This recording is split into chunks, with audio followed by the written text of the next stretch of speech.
Hello, everyone, and welcome back to One More for the Road, a podcast of gaming reviews, retrospectives, and discussions about just about any game I can think of to do a podcast on. I'm joined yet again with my good friend Zig. How are you doing today? Hi everybody. Oh, I'm doing good. Had a solid day today, so I'm sitting here and ready for this adventure that we're about to have.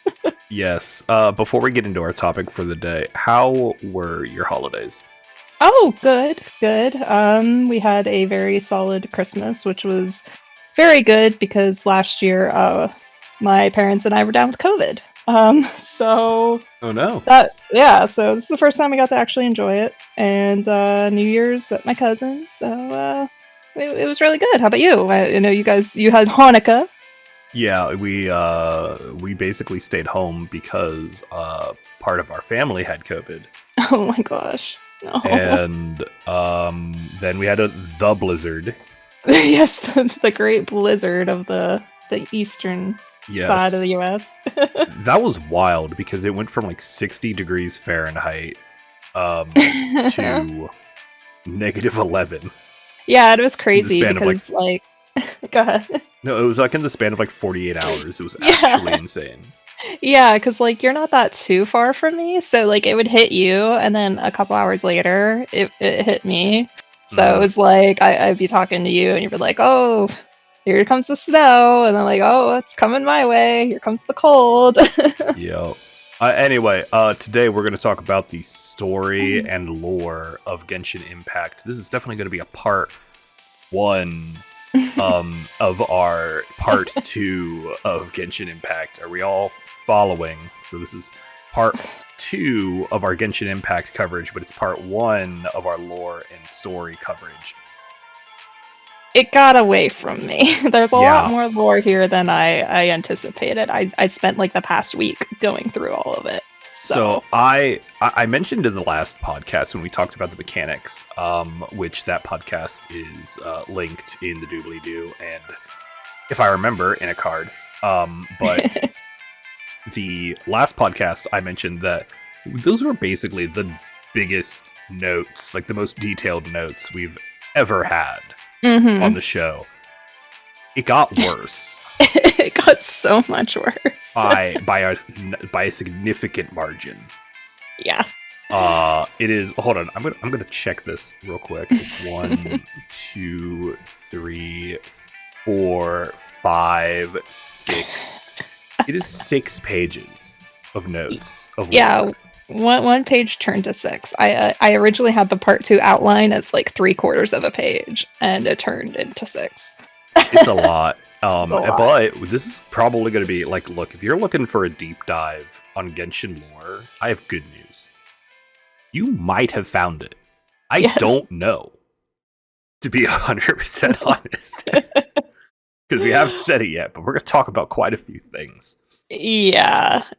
There's a lot to uncover here, and I mean, you could go even deeper with artifacts and weapon lore and all that crap, but we don't have the time or the spoons to handle that.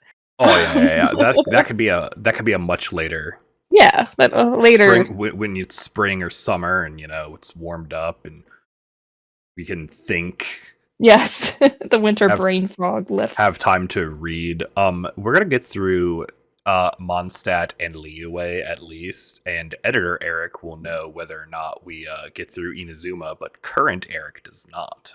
Yes, We do have run times to consider. But yeah, yes. let's dive in to the beginning of the game when we fall. Actually, no, not even on the beach at Mondstadt. Stuff happens before that. Mm-hmm. Yeah. So, us and our sibling are traveling through space, I guess, and Mhm. we come across this god, this very respectfully looking woman who Oh yeah. comes down and tells us that the irrigation of mankind ends here, whatever that means.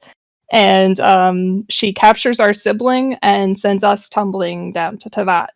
And this is where we choose which sibling we will play as for the rest of the game. Yeah, because you get the choice between the two siblings, and then there's the obviously correct choice of Lumine. Yes. Yes. That like it's not even close. I don't understand how people can pick Aether, but that's whatever. Um, and then Aether gets put into boxes, and then Lumine falls to the ground. And we're gonna go through. If it's okay with you, I'm just gonna say we picked it. We picked Lumine. Yes, that's fine. Lumine's the on my account as well, so awesome. Then we're gonna. All right, so we're gonna the main when we're referring to Lumine, we are referring to the female traveler player character, and that will be the one that we play as. Yes. Yeah, I will try to make it obvious, but yeah, if we're mentioning Lumine, it's our playable character, the one we're traveling with. Yes, and if you picked Aether, first off, I'm sorry. You got an inferior Genshin experience. Yes. And you do get to see his midriff, though. So I mean, he does get midriff, and she does not. Yeah. That is true. Yeah. Yes, but you miss out on all the premium Lumine faces. She has some of the best expressions in the game. Yes. Yes, it's not even close. What is the name of this woman, by the way, who put Aether in boxes? Isn't she like something of the heavenly principles, or is the that like sustainer of heavenly principles? She. What do we know about her? We don't know much about her at all. We basically we saw her once in the beginning of the game, and we hear about the heavenly principles later in Sumeru. We'll get to that. But it's only mentioned as the heavenly principles. Awesome. So yeah, so that's all we really know about her, and we have not really learned anything since. 2 years later. Cool. Yeah. Wow. All right, so we end up on a beach. And then we fish up Paimon, our trusty companion. Yeah. Can we start? Can we mention that the game starts with a fishing sequence, but we didn't get the fishing mini game for like a year and a half? Right.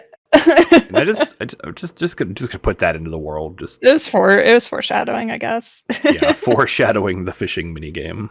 Anyway. We fish Paimon, and then she teaches us the local language over the course of 2 months. Which I think is something that no one talks about. It's not even on your notes, but it's something that is very... Yeah, I forgot about that, honestly. Yeah, and I'm like, hold on. That brings... implications. That brings up several problems.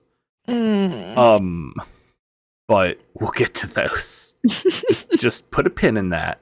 We'll put a little mental pin, and we'll get to that whenever the hell we end up talking about the Yasm. Yeah, the Yasm. Yes. Yeah. All right. So once Paimon spends 2 months teaching us how to speak Mondstadtian, Tavadian. Sure. Is that a unified language? I don't know, and I feel like I should know this because I feel like each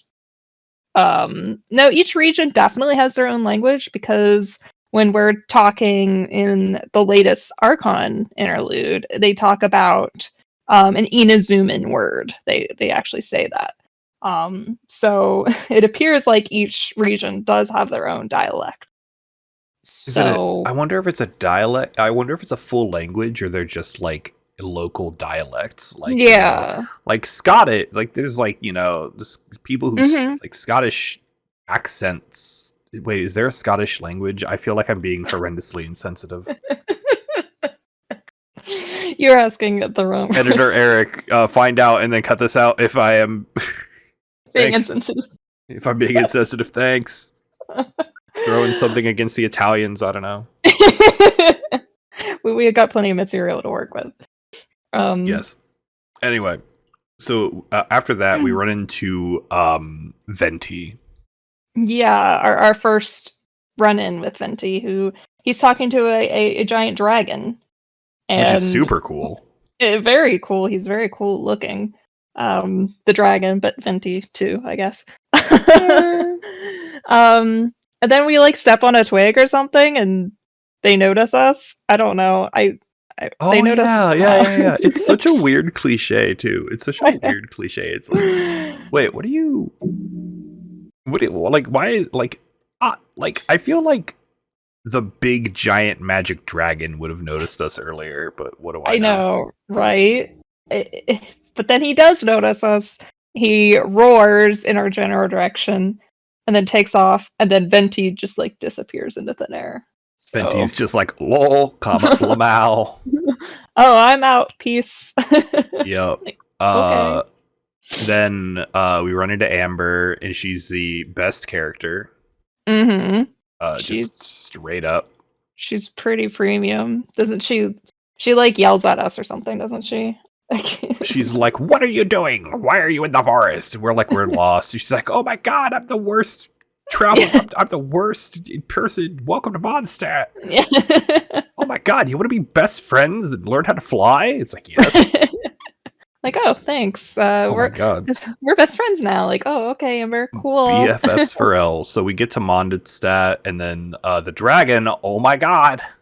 He makes another appearance real quick. I actually really appreciate that. Yeah. Where it's like boom dragon, like it's like, oh, we saw a dragon.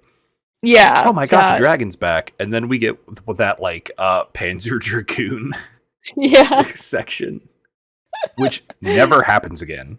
I know, and it's such a like Oh no, missed it does opportunity. happen. It does happen one more time near the end of this segment. Yeah, just we never see it again outside of Mondstadt. So I guess we don't have any more dragons to fight though. So that I makes guess that's sense. I fair. guess It's just such a cool. It was such a cool like fight that worked most of there's the a time. lot of mechanics like that that don't come back, and then when you're like rewatching these things, I'm like, oh, well, that was cool. Mhm. um, but yeah, that's kind of where we meet up with the rest of the crew, like Jean, Lisa, Kaya. Mhm. And they're like, "Oh, there's a dragon attack!" Like, Oh no, yeah, it's a dragon. oops, we might have, had something to do with that. It's like I would have been like, look, I have never seen this dragon or his little fairy friend. I mean, that's Not even kind a of single time. it's kind of how it went. I don't know if we ever Oh, it's discussed it. 100,000% our fault. Oh yeah, 100%. Oh yeah, because Venti was about to solve the whole plot. Yep. If literally, if we had not left the beach that day, the entire Mondstadt plot would have been avoided. Or if we would have got hung up for like 5 more minutes. Yeah. Like if we would just been a little bit later. Like, I don't want to say that Venti. I don't want to say that the Traveler causes most of the problems, but a lot of bad stuff happens when they show up. Yeah, Like, we definitely do that. like I'm just now thinking about like the only time that's not true is like actually no that stops after Liyue for the most part because bad stuff's already happening in in Inazuma and Sumeru. Anyway, Yeah, that's true. I'm jumping That's ahead. true. No, you're yes. So dragon attacks. We beat it off with the Panzer Dragoon thing, and then we have to get the lyre. Wait, why do we have? Is that next? Yeah, so Venti tells us that there's like this crystallized tumor or blood clot in the back of the dragon's neck, and that it's like a Evil or something. abyssal. Yeah, it's like abyssal corruption, and Oh, that we'll get into them. yeah, we'll get into this. And that if he can get the lyre and imbue it with animo, like we can purify it, which is another thing that we never see again, but we would get like throughout the Mondstadt quest on this MacGuffin chase. We get these like crystallized tears from Dvalin that are like corrupted, and then the Traveler purifies them. And oh yeah, yeah, which is never brought up again, that we can somehow purify stuff. So I'm like, oh yeah, that's right. That was a thing that happened. I forgot about that entirely. Yeah, yeah. So we purify those tears, and then I think we use them to like power up the lyre because like it's drained of animo energy by the time we get Mm-hmm. to it. And there is a quite a detailed thing. Like the church is holding it, but they won't let us see it. Oh yeah, and And then Barbara's there, and then we go into the basement, and then there's like the one stealth section. yeah, then the Fatui take it, and then we have to get it back from them. I love how we get down there, or we're like solid snaking our way through the Yeah, area, and then we get to the end, and then just boom, Patui. yeah. I'm like, why? Just yoinks it. Like, hey, Why do we do anything? like why can't we just make them take it and then we could go after them? I guess we have to learn that they have it, but then that's just like I guess why do we need? We just did a whole stealth section. yeah. I mean, let us have that prize, you know? Which I mean, missed a few chests on because yeah, I'm bad at it. I didn't realize there were that many chests down there. Me either. And you can't get those again. Nope. That area is out of range. Yeah, unfortunately. I'd like to go down there again. It was actually a really neat little area. Like a one-time thing.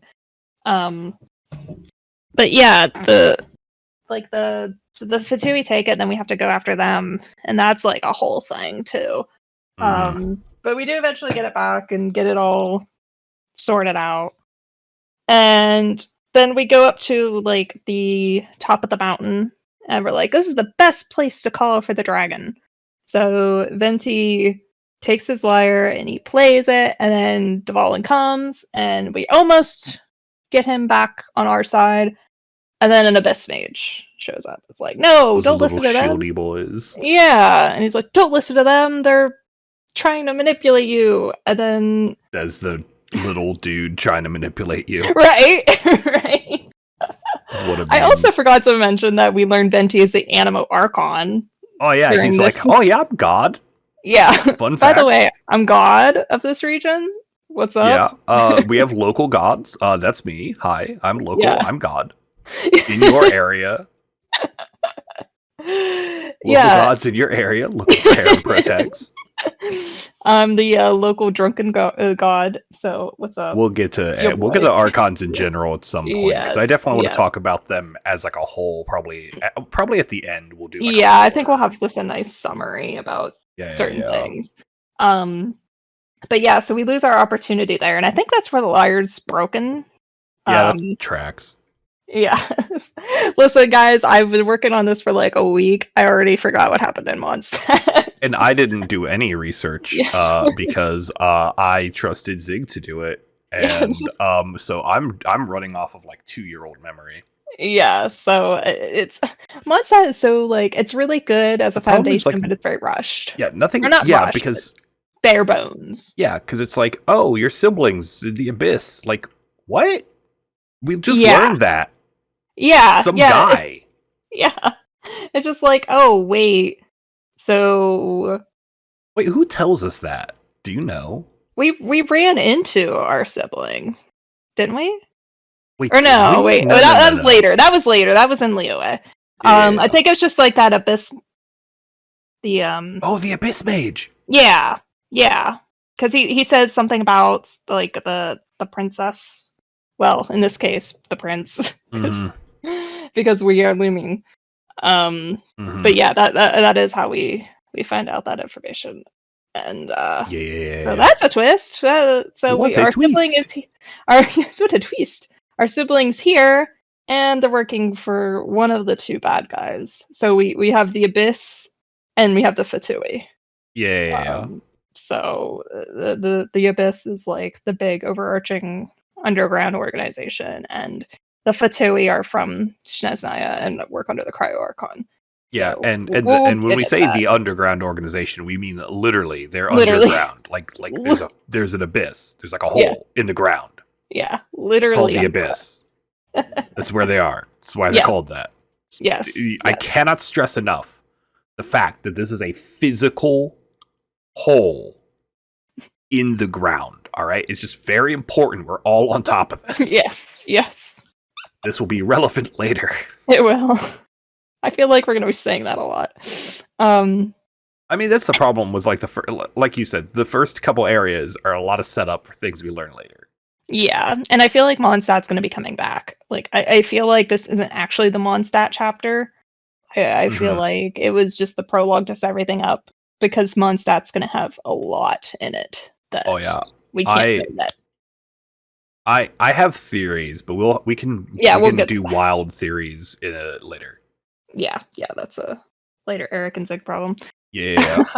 So we purified the dragon at some point. We do eventually catch up to him. We have the weekly boss fight, and we purify him. And as we're falling, he catches us, and Venti bestows upon him something. I don't know. Dvalin's like, "Oh, hey, Dvalin, the dragon." He goes, "Oh, hey, this is the power of the Animo Archon," and I'm like,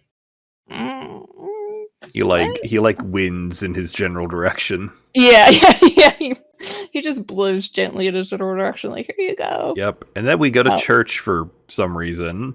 Yeah, we have to return the lyre. We have to return the lyre to Barbara, because she's been freaking out this whole time because understandable. We stole it, but she doesn't know that.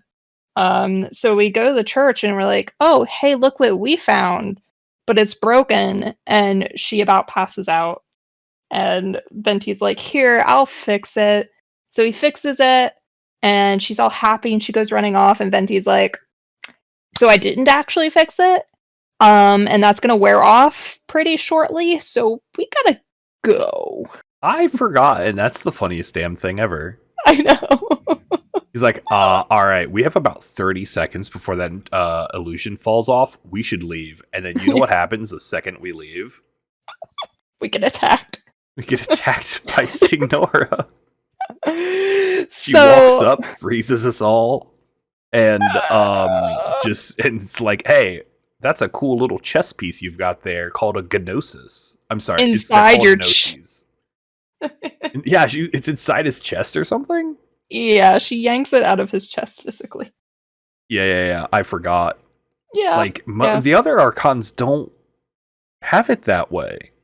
They do. Do they? Well, okay, Venti's was there. Zhongli's, spoiler alert. When Child goes to grab his gnosis from the Xuvia, he grabs it from the Xuvia's chest. And then Nahida's, the boy grabs it from her chest as well. Well, he tries to. So we see it three out. Oh, yeah, you're right. All right, never mind. I'm like thinking, I'm like, wait, hold, because I was like, wait a minute, wait, because A didn't have hers at the time, and Nahida didn't have hers at the time, to my knowledge.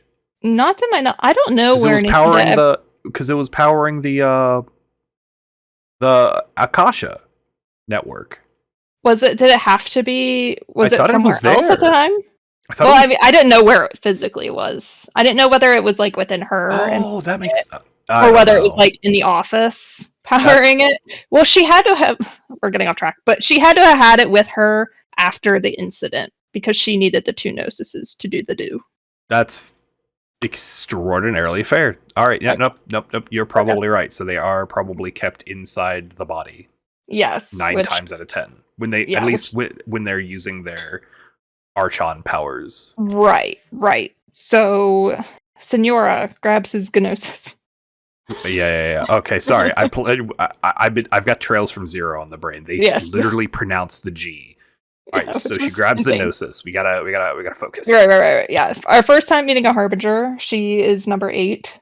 There's 11 of them, and she mumbles and dialogues about crap, kicks Venti, and then saunters off with the gnosis. Apparently, the Cryo Archon is collecting them like candies or whatever. Oh, I love candy. Right, me too. Yeah, so I guess this leads up to our first sauce given by the Archon. So at the end of every quest, we have a little talk with an Archon, and they give us information. A lot. So there's the end of patch lore dump. Yes, the end of patch lore dump. So what we learned from Venti is that each archon in every nation has a gnosis. And they're basically magical foci like visions, but they connect directly to Celestia.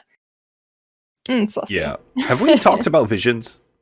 I don't believe we might have covered it I don't very think we lightly did. in part one. I feel like we skipped a large chunk of just general world Yes. building lore I just to agree. talk about the story.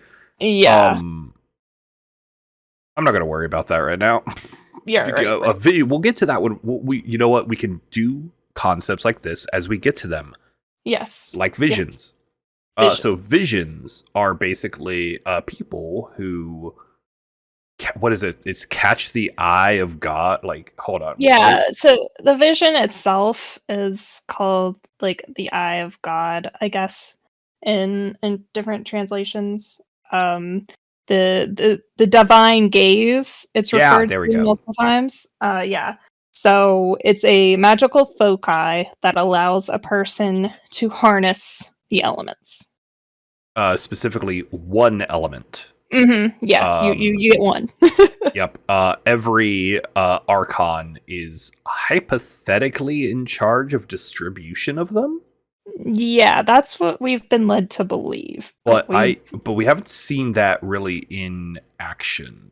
We have not, and we've been learning information that seems to point elsewhere. So how people get them and why is kind of up in the air. They just say that if the gods deem you worthy and you show enough ambition and strength at a very critical point in time of your life, you will be bestowed upon you a vision. And Yes. the element can vary. Often the element is associated with either personality traits or the certain ambition that you held at that time. And each vision has a casing from the region that I'm not exactly sure what determines it. I guess the understanding right now is it's whatever region you were in at the time. But I also believe it could be whatever region you hold your loyalty to. So I mean, oh yeah, okay. I feel like what we are going to need to do is have kind of like, I feel like there's going to be a third video where we do deep dives into like specific concepts. Yeah. Just there's so much Genshin lore, y'all. Yes. You have no idea. You have no idea how much Genshin lore there is. Like we're gonna talk about like story beats, and we'll cover like some basics like this. Mm-hmm. But the main story of this game, and we're gonna cover some side event stuff too. But like that is like the tip of the iceberg. Yeah, like so much, so much. I tell you guys, I opened up a video to rewatch patch 3.0, and it was 7 hours long. Yeah. So much of this game's lore is buried in item descriptions and in-game books, and it's insane. Mm-hmm. It's actually insane. So we'll cover these things topically, and then we'll just make like a part 3 or something. Yeah. So visions are that gnosis are those, but for archons are basically people selected by Celestia, which is this big temple that's floating in the sky that gives out elemental power. We'll get to them. Yeah. Archons are essentially elemental beings of some sort. Yes. We'll get to that. But they're we do generally immortal. Yeah. Generally immortal, basically gods. Yes. So. Mm-hmm. Visions. Got it. Yep. And Gnosis supervisions. And then there are the 11 harbingers. Yes. As well. Yep. We got that. Yes. Yeah, I basically covered that. Senor is our first. Senor is the first one we run into, and she's number 8. They're numbered roughly from 1 to 11 in order of strength. Yes, supposedly. Hypothetically. And then the last most important thing is, so what do we learn about our sibling? Hey, Venti, listen, we dropped from the sky. We were told that we should go see the Anima Archon because, the god of this region may know something, right? So have you ever heard of our sibling? Have you seen them? Nope. So Venti is very not useful. He's very not useful. So can you tell us what can we do? Nope. Like, okay, cool.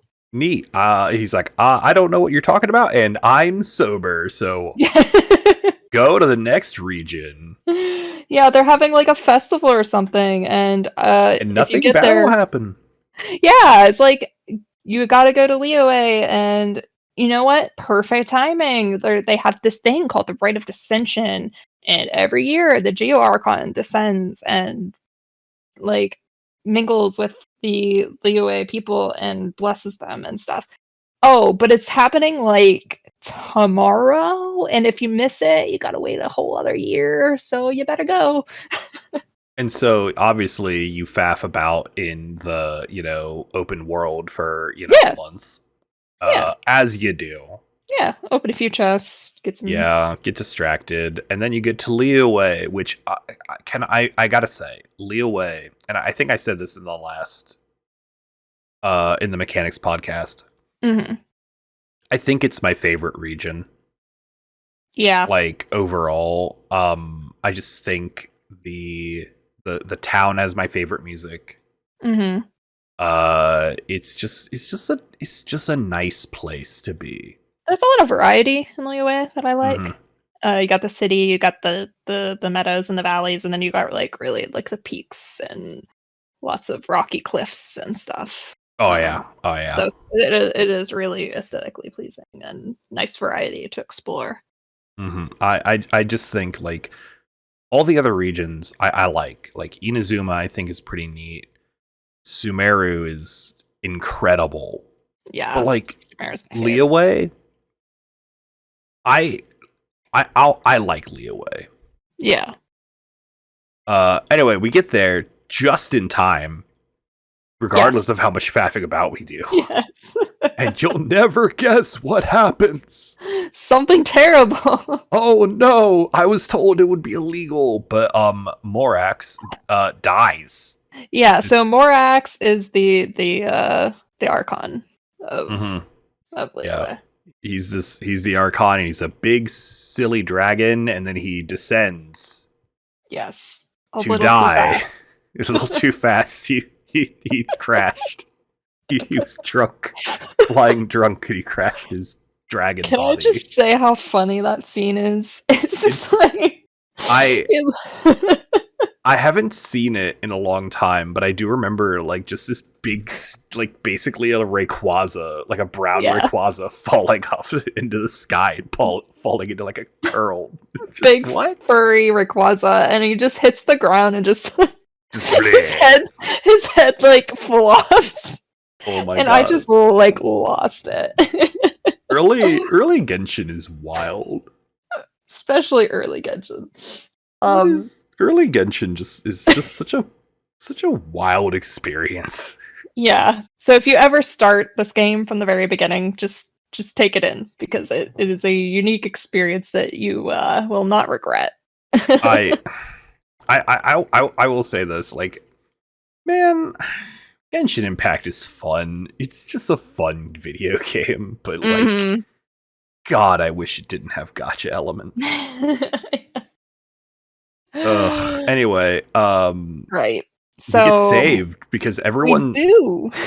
Yeah. Why do we need saving? Oh, because Paimon had the best idea ever. Because everyone knows Paimon is the best guide, and she's like, "Oh God, we shouldn't be here." And then we run, making us super suspicious looking. Yeah. She's like, we gotta go. We can't stay here. We just got here. Now people are gonna think we killed him, even though like he fell from the sky. It makes no sense. But we're running, and now the guards all see us, and they're chasing us. This is not the last instance of Paimon being a problem. Not in the slightest. We are saved though by my first husbando from this game. You're gonna find a pattern, by the way. Y'all listeners, you're about to discover a pattern. I will introduce them as we get to them. So yes, this tall dude with a bow shows up and Does does a fancy flip and everyone's shoots the guard. distracted. And he's like, "Come on, follow me." So why not follow the mysterious stranger with Fatui markings on him? There's no way that could go wrong, right? Nothing suspicious happened. Right. This guy's not weird at all. Right. So somehow we get roped into helping prep the funeral?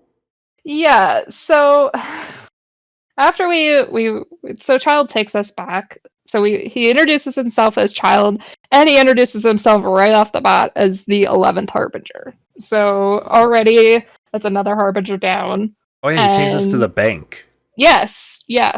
I forgot. And yeah, so that's where he runs us off to, and he introduces himself, and he's like, "Hey, listen, Senora and I, nah, fam, I'm different.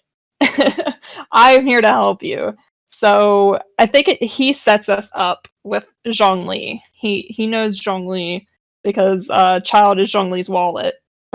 Here Oh yeah. I forgot they're like friends or whatever. So yeah, Zhongli is the advisor to the Wangshang funeral parlor.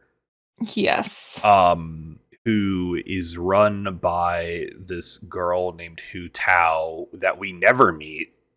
Right. Not even once in the main story.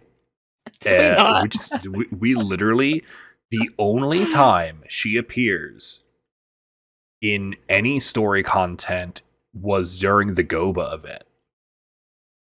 And Lantern. I think she appeared like briefly in a Lantern Night. So limited events. She might have been in Lantern Right.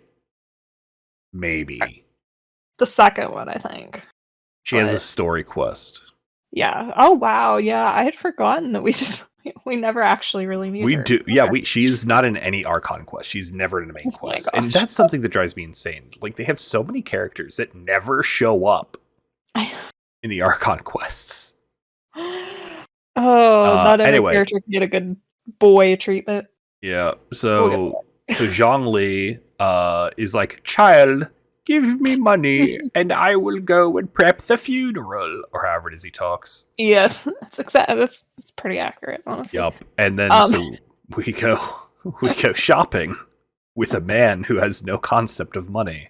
Yeah, so then we get like the little bargaining mini game, and then you get to keep whatever Mora is left over, which is kind of fun. Which gets to sit in your inventory. You can claim it from your inventory, but I just left it there. Me too. I actually don't think I had any left over from this one, or I turned it in. But I have the one from Child Story Quest. But yeah, so we go on a shopping trip with Zhongli, and we spend Child's money to get things for Zhongli's funeral, which, surprise! Oh, we didn't know this yet. No spoilers. It's Zhongli is the Archon. It's totally not obvious. Yeah, no, it's not obvious at all. We gave you the spoilers. Haha, it was a ruse all along. It's extremely obvious and very hilarious. He's like, "Oh my, if Morax did this, he would have to know so many things." And I love it because Zhongli spends so much time talking up Morax. Like, he spends legitimately like half of this quest just being like, "Morax was such a cool guy and probably very handsome. Had excellent taste in wine and clothing. He invented the concept of money." Yes. Oh yeah. Hold on. Yeah, this is important. Yes. Morax literally made money.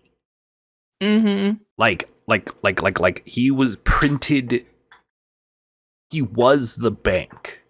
Yes, he's the mint. He uses his gnosis to make the money. Yeah, in no way come and bite us later. And this is relevant because money actually is like magical. So like, hold on. Mm-hmm. Something that's like relevant. Yes. Is in this game, like many games, that are like gotchas. Mhm. You have a currency, which like upgrading stuff costs currency, blah blah blah. Like, buying stuff obviously costs currency in stores, and like a lot of games don't justify you spending Right. currency. Like FGO, it has like QP, so you have like Mhm. quantum points or whatever. It's uh like I guess Arknights uses LMD, which is an in-game currency, and it makes sense Mhm. to an extent because you're paying for training. Yeah. It makes a Um little bit more sense, you're but you're paying for like processing of goods. mhm. In Genshin, when you're upgrading weapons and stuff like that, like the money's actually consumed like in an alchemical process. Yes. Like It canonically. yes. It is a canonical thing that you need Mora in order to do just about anything because hmm it has magical properties to it. Yeah, so let's just put that again, just put a pin in it Just put a pin in that. and we can move on. So we did Zhongli shopping. Yes. Yes. Uh we run into We ran into Baiju during the oh, shopping. oh yeah. He's like the doctor guy. He is a talking snake. Yeah, we had to get incense from him, I think. Yeah. Everlasting incense, something like that. He is a zombie child slave. Yes, and we had a little interlude there where we had to run off and get her cocoa goat milk because she thinks coconut milk comes from a cocoa goat. So she had Yes. us go and find a cocoa goat. And she thought that was Ganyu. Yes, she thought Ganyu was the cocoa goat. Hilarity ensues. Yes. But Fun fact, Ganyu not edible. really, Yeah. you wouldn't think that. Yeah, I know, right? Fun fact. I've noted this because it is important because this is where it's revealed that Child has been playing us all along. He comes in and I know, shocker, right? The Fatui Harbinger was scheming to double cross us? No way. No.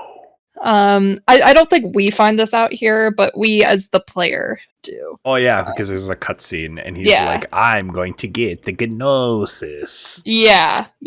So we do find that out pretty shortly, though. We go to the mint, the bank, or whatever. Oh Yeah, yeah, it's the like the mint golden place house. where they hold all the money, where they make all the money. Yeah, that's the mint. Yeah, Yeah, basically, is it the golden house the mint? Yeah, that's where Okay. the money gets made because his gnosis Right. was there, and then Right, it was right. like making money, Right. and then the gnosis gets ripped out, and then it stops making money, which is really relevant. Well, Child tried to rip it out, but the gnosis actually wasn't there. Oh yeah, you're right. Yeah, and then we fight him in another week or third weekly boss, I think at this point. Second, Third, we just have the wolf. Oh, wolf. Yeah. Yeah. No, the wolf happens at a side quest. Yeah, it wasn't really relevant. There's a giant wolf that we run into and fight. It's a wolf in ghost. Mondstadt. Yeah, it's not really that relevant, but we fight him every week for bits. Yeah, I love wolf bits. Right. Right? It's great. Then we beat up Child and we get his bits. Yes. I love beating up Child for his bits. He is the easiest boss. Yep. So we beat him up, and then he summons some sort of giant water dragon god from the ocean because that's a thing he can do. Like, why not? Well, you got these sigils of permission, which is another thing that we went on a side quest to get. Remember, it was like a little like flaggy looking thing. Oh yeah. Cloud Retainer made us get them for reasons. Yeah. So otherwise, we weren't allowed to go into the mountain area because we weren't an Adeptus. Yeah. But that whole thing that was about the only thing that we got from there. Oh, Adeptus are just like regular people, but they sometimes have animal-looking parts, and also they're functionally immortal. Yeah. So which causes Adeptus. Which causes problems later, but we'll get to it. Again, And we'll get to it. yeah, and then the water god was like sealed under water Yeah, by Morax. Zhongli. Yeah. Uh, So like he dropped islands on it, and yeah, then we can like go visit those islands. They're pretty cool. yeah. You use like spears, but they like eroded to islands over time or something like Yeah. that. I don't know. I don't know the lore, but it was Anyway, really cool. Yes. Ning Wang, who's like the mayor of Liyue, drops a Actually, giant floating building on it. yes. A That's building that she cool. has crafted like her entire life. Yeah. Like she's dedicated her entire life to this like floating building in the sky, and she decides to sacrifice it by dropping it on I guess all of its heads at once. I don't know. It was Asile kind of had a it lot was of crazy. yeah. Very nice cutscene, even though, early Genshin was It's a the little first lacking. time the traveler speaks. Oh, that's Fun right. fact, this is their first voiced line in the entire game. Wow. I forgot about that. Yep. And then you're never gonna guess, but What? Zhongli was Morax. Can you all believe it? And he faked his death because he was tired. He just wanted to retire. He just wanted to drink wine and listen to some dude tell stories about all of his cool achievements. After Like, 6,000 years, he's had enough. Like, Can't imagine why. legitimately. That was what he wanted to do. He was basically testing his people to make sure they could handle like a life without a god that was present and in Liyue at all times. And I And they guess passed the test. apparently. Yeah. Yeah. And he made a deal with the Fatui to do this. So i- bringing them in and having child involved was like kind of all part of the plan. And so in exchange, he hands his gnosis over to Senora, who's back. Her and child are both there, so he hands them his gnosis. So we find out he's a Georgon. Woo! Woo! What a cool guy. And then he gives is. us more sauce. I love Yes. The I Archon love the sauce. sauce. Archon sauce. So saucy. Oh, Probably tomato flavored. probably. I'd say it's like a tomato cream sauce. Okay, that's valid. That's valid. He tells us more crap about visions, which I feel like we just told you earlier. Yeah, we basically covered everything that we learned about visions. And then over in some cool place called Inazuma, Yes. there started something called the Vision Hunt Decree, where they basically it's an island series of islands, nation, and it's closed off, and everyone who has a vision there is being hunted down because visions are illegal now. Yes, because that's not conducive to eternity. So. Yep, and because the Electro Archon had an idea. It was a very stupid idea. We'll get to it. Oh, yeah. So yeah, Inazuma is basically Teyvat, Japan. And Yeah. we didn't cover this, but Liyue is China, essentially. And Mondstadt's kind of like Germany, but it's more like Eastern Europe or like mainland Europe. It kind of has all those different influences, but it visually looks like Germany. Yeah. So off to Japan, I guess. But first we have some. We have our first interlude. Our first Archon interlude chapter. I love the Archon interludes because the wildest stuff happens. Mm-hmm. The actual okay, so some stuff has happened, right? Rayquaza fell out of the sky. This lady named Signora wearing not nearly enough clothes for how cold her country is. Yes. Has just done some, she picked up a couple chess pieces. Very fancy ones. Yes. We've met two gods. And we Two dropped a gods. building on a big water dragon. Yeah. And interlude chapters are even more insane because we finally meet our twin brother. Yeah, like And face to he's face. evil. Or something. Yeah, so it's very confusing, but yeah, we basically we're like we run into him and we're like, finally, we've been searching for you. Now we can put all this behind us. We can get back together and we can journey together. Or I really don't know what Limi's plan is to do next. Go retire with Zhongli, maybe. I mean, that's not an awful game plan. It's To be not. honest, like I think she's just like, all right, I've had enough Teyvat. Can we just leave? Basically, Yeah. and he's It's like, funny because after 2 no. regions, she's already had enough. Oh my god, I think she had enough about halfway through Mondstadt. Like Yeah. her patience ran out literally instantly. And you see it happening throughout the game too. Like, Her patience gets progressively shorter and shorter. oh yeah, like Sumeru, she's basically chewing Paimon's freaking head off out the gate, and I'm like, Yeah. thank you. I'm here for it. And okay, so here's something, and this is one of the reasons I think Lumine is the canonical choice, because we get a lot of sarcastic, like all of our responses are like pretty like baseline sarcastic, and I just don't think it sounds as good coming out of Amber, or not Amber, Ether. Yeah. Like it doesn't make sense for that dude to like be that way to me in any like Lumine just exudes this like sarcastic energy. Yeah.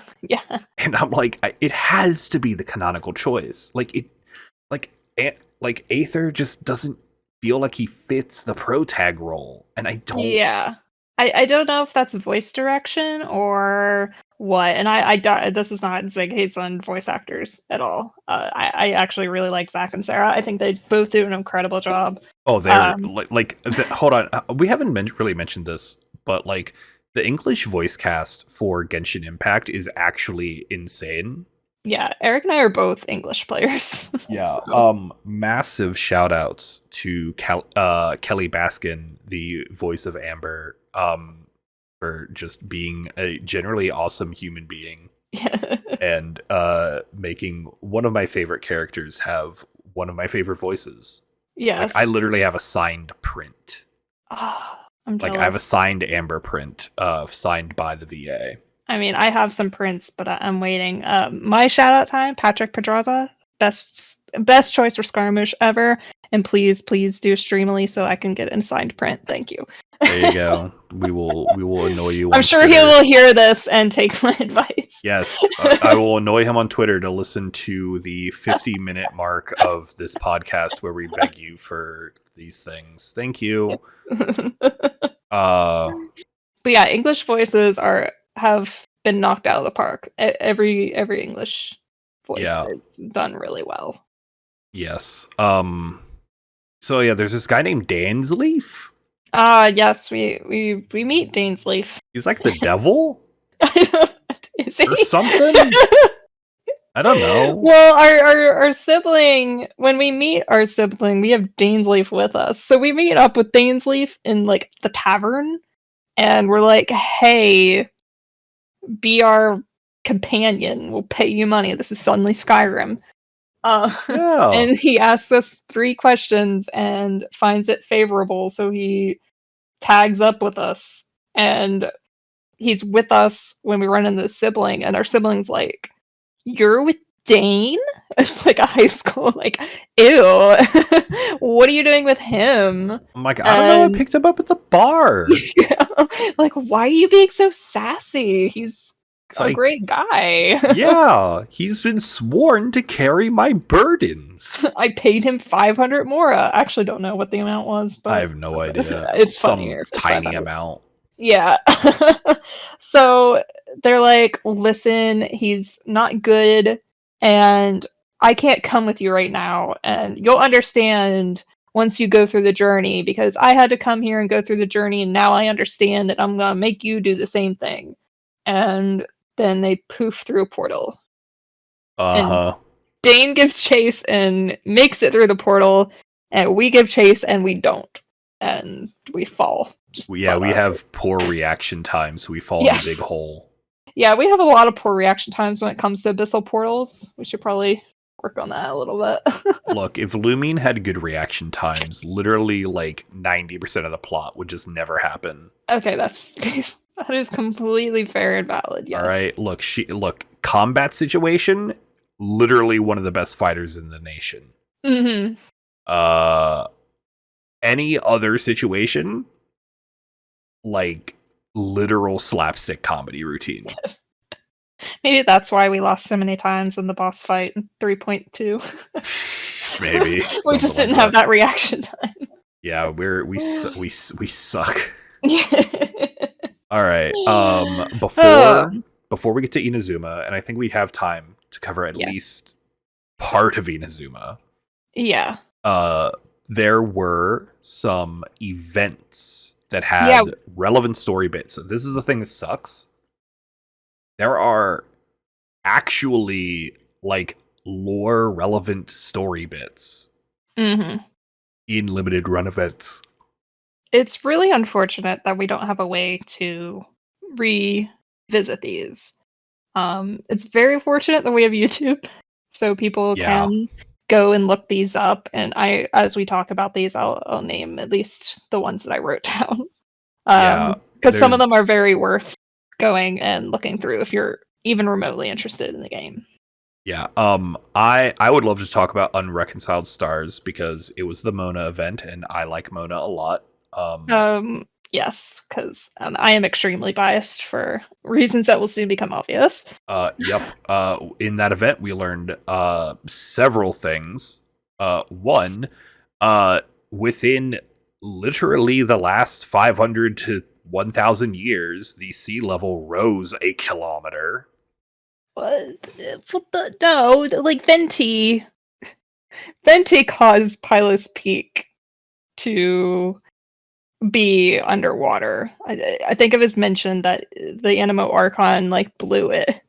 Like there was Animo Archon shenanigans, and that's why Pylos Peak is no longer a mountain but a reef. Just an island. Oh, okay. Yeah. Are you okay? Never mind. Yes. I keep misunderstanding how that happened. Yes, I just know that because I have watched Unreconciled Stars a couple times. Okay. Then the really important thing is the sky's fake. just my the sky is fake. Part about that isn't because Scaramouche says it, but it is way up. Casually drops it. He casually drops it, and it's just out of nowhere. He's just like, the sky you see isn't the real sky, and then he just wanders off with his big stupid hat. So Unreconciled Stars is basically there's a constellation in the sky, and there's meteors falling from this constellation, and anybody who touches it falls into a deep sleep, and they experience the ambitions of the person that the meteors fell from, their constellation. So it's a whole big chase. We got to figure out where these meteorites are coming from, and we got to figure out a way to get rid of them. And as we're doing that, we run into Scaramouche, my boy, my number one. My boy. And he comes up to us as we're investigating, and he's like, hey, can I help? And then the Middle-Ifs show up, and he faffs off. And then he shows up again as we're talking to Mona, and Mona takes one look at him and says, oh, he's bad news, and teleports us away. And that's when we find out we have just met our third harbinger, Scaramouche the Sixth. What a cool guy. He's an amazing guy. I will not get into it. Yeah. we're not gonna let Zig go on her tangent. But so we run into him a couple of times. The last time is when we run into like the final meteor piece, and we learn that he touched it, he fell into the sleep and found out the sky was fake, and then woke himself up, told us the sky was fake, and then faffs off again. Which is just a wild thing. Like, so you wanna elaborate? No? Okay, cool. Sky's fake. Yep. That's just a thing. This is you're about to notice a pattern. Yeah. Of people showing up, dropping off just some knowledge, not elaborating, and leaving. Yes. And it won't become relevant again until much later. Mm-hmm. I have no idea what this event was. Okay, there's one called the Chalk Prince and the Dragon. It is one of the annual, we call them albedo events. I think this is when Dragonspine was introduced. Yeah. I did not have access to my account during that event. Oh yeah, okay. Yeah. That was during the Great Enhackening. Yes. So we got a new region, Dragonspine, and all it basically did was introduce Dragonspine and let us run around there. It's a cold area that you accumulate cold, you have to run the fires and warm up. And I really hated it at first, but then I'm like, no, this is pretty cool. Yeah, it's a neat area. I like the I like the area, but the verticality of it kind of kills it for me. It can be kind of rough, especially if you're trying to climb something and you're like, where the hell is a heat source? Yes, I need a heat source. Yeah. Yeah, the only relevant thing to come out of that was there's the remains of another dragon there, Durin, who was a artificial creation by Gold, who created Albedo. So he's kind of like a dragon brother to Albedo. Brother. And we Would you get like to be a dragon?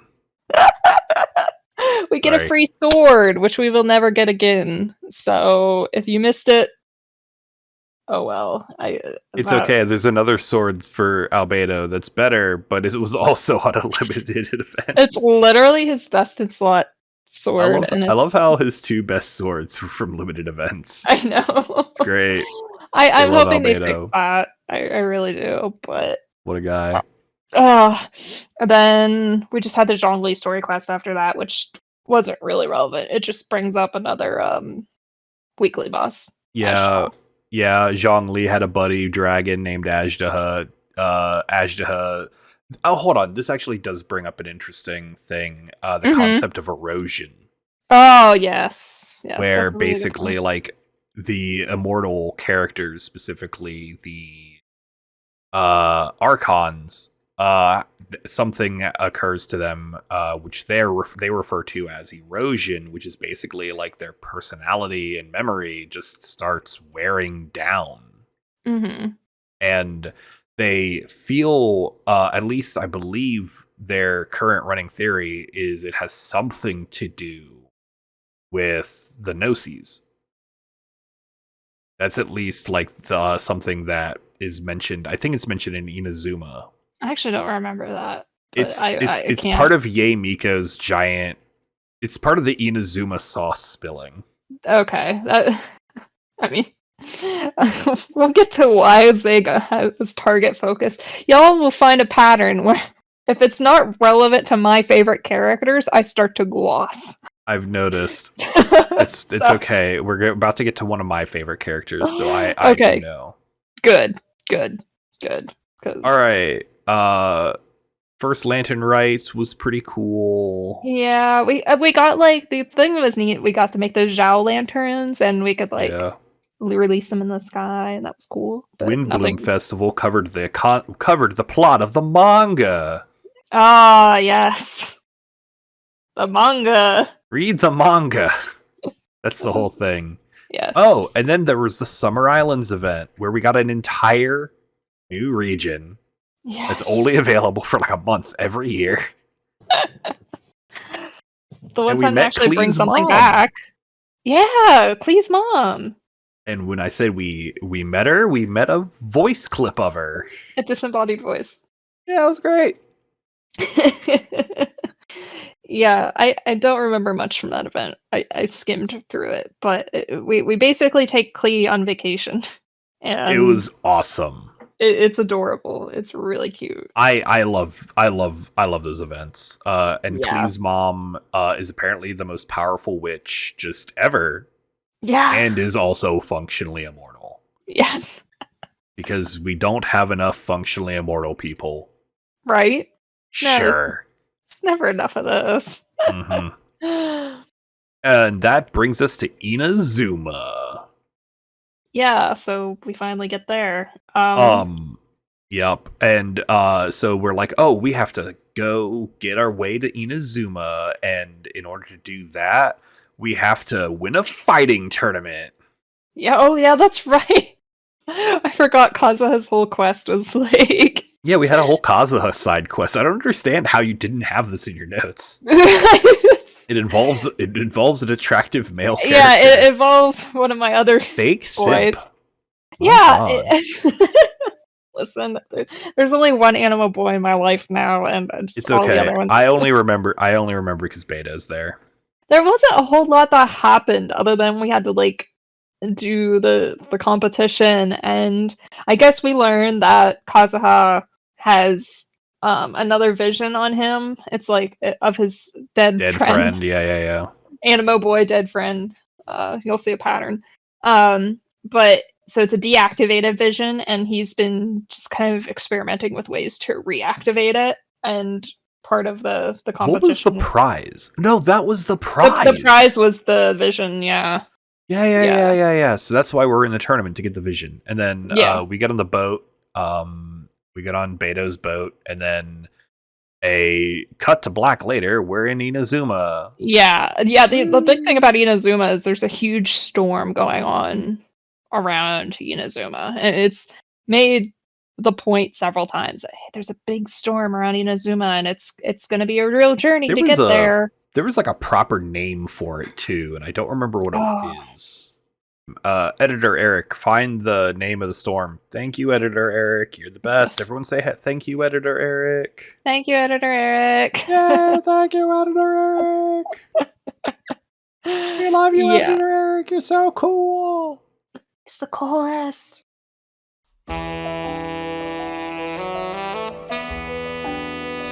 Probably isn't even wearing a hat right now. Oh. That's how, because then his head will be cold. That's how cool he is. Anyway, we get to the Inazuma. Sorry, I realized I was distracted. That's okay. And then we meet Tahoma.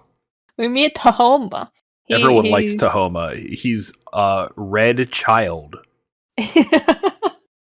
Like Red 4-star child, yeah. Red 4-star child, but he's Pyro instead of Hydra. It's literally the same guy. Yeah. Same guy. Except he's like a maid or something. Anyway. He's like a house husband for all of Inazuma. Yeah. Anyway, we're stuck in the starting village because they won't let us leave. So we have to do a bunch of random side quests so we can sneak out. Yeah. Just literally leaving. And whenever you try to leave, it like bounces you back. I think they wanted us to like endear us to the people of Inazuma and their plight, but I was just annoyed the whole time. I know, I was just like, I don't care. All these people, you need to go meet these people who lost their visions, and you need to see how these people are suffering, and you want to help them, right? And I'm just like, I just want to find my brother. Please, can I leave? I mean, if no one's going to help me here, I can just go to the next region. Yeah, it's like, oh, they don't have people who don't have their visions basically like become. Do we know this yet? I think this is where we learn it. So we go in this whole side quest thing to learn what happens when you lose your vision. And you basically become like kind of sad. Yeah, you like lose all ambition, you lose your focus in life, I guess. Which is a terrifying concept, that like, because the vision basically is a crystallization of your determination. Yeah, and that makes a part of your personality a physical object that you need to keep in proximity to you. You know, I never really thought of it this way. I've always been sus of visions, even from the beginning. Visions, the The Archons are suspicious of the Gnosis, and like through that, like visions have a very suspicious air about them, but we'll get to that when we We'll talk get about to that. Celestia.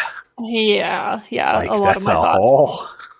that's a whole thing. We'll talk about it later. Yes. Anyway, we go meet Ayaya. Ayaya. And she and Erica Mendez asks us to help some sort of resistance because the Electro Archon, the Raiden Shogun, is doing a vision hunt decree and taking everyone's visions and slapping them on a cool statue of herself with wings because that's what she does. Oh yeah, the statue. That's a theory for a day. Yeah, not now. But yeah, and then we have to do some side quests. yeah. We have to use the power of harem protagonist A and do Ayaya's and Yoimiya, who I love Yoimiya. Yeah. Can I just say that? I love her. I love her design. I love her animations. She's great. 10 out of 10. Yes. I thought for the longest time, though, she had a prosthetic limb. Really? I thought, like, she has, like, a leg guard. Yeah. That, for the longest time, I just thought it was a prosthetic. Okay, that's entirely fair. And because it would make so much sense that she, like, blew up a leg at some point in her life. That would have been such a fun little lore thing. I'm like, oh, that's kind of cool. She blew her part of herself up. She's like, who's that one character from Bleach with the fireworks? Her Sheba lady. Yeah, like that. I'm like, I like that. Go watch Bleach. It's so good. And then I'm like, oh no, I get it. I'm picking up what you're putting down. It was not. It was just, I just don't understand how character design works. Yeah. No, she has a very interesting character design though, like ropes that defy gravity and stuff. So I can understand it. Her freaking bandage bra or whatever. Like, what the hell is going on there? Yeah, I like Ayaka and Yoimiya, but being forced to do their story during this kind of just turned me off. Basically, Ayaka, we just go on a date. It felt like. I mean, and then look, Yoimiya, Ayaka's very lonely, and we are her only friend, and therefore we're engaged. But then she danced in the water with her socks on. I know. It's fine. Look, they didn't model... Look, okay? They're not going to model feet in this game unless they absolutely have to. They know their audience. I feel you staring directly into my soul right now, and I feel a little uncomfortable. You should. You can't see me glaring. So anyway, Tahoma gets kidnapped by the Raiden Shogun because he sucks at his job. Like we were busy hitting on resistance members who are rollable. Yes. And suddenly we have to go rescue off-brand tortilla. Listen, someone deserves better than that. Okay, but I guess I simp for child, so I'm biased here. So anyway, we show up, and then the Raiden Shogun's like, "Oi, you!" And then like pointing at us, "Oi, you! You're a problem. Exactly. I know exactly how to deal with problems." I don't know where that voice came from. And then she pulls a sword out of her cleavage, and I need to take a moment and talk about the trailer for Genshin Impact version 2.0. I only remember one thing. There's a moment everyone only remembers the one thing, and that's the point where the Raiden Shogun pulls a sword out of her cleavage. And that's the moment I knew this was the greatest gacha game ever created. And I was going to be incredibly down bad. And I've only gotten worse about the Raiden Shogun over time. It's only gotten worse as we've learned more about her. Yeah. It's awful. I hate it. I hate that they have this exact, like, they know, they get it. Yeah, They they know their understand. audience. She was the character. That trailer was the day I spent money on this game for the first time. Do not spend money on this game. She was the character that I ended up wailing for the first time. It was a problem. I think that applies to a lot of people. Oh my god, the Booba sword got a lot of people. Oh my god, the boob sword is so powerful.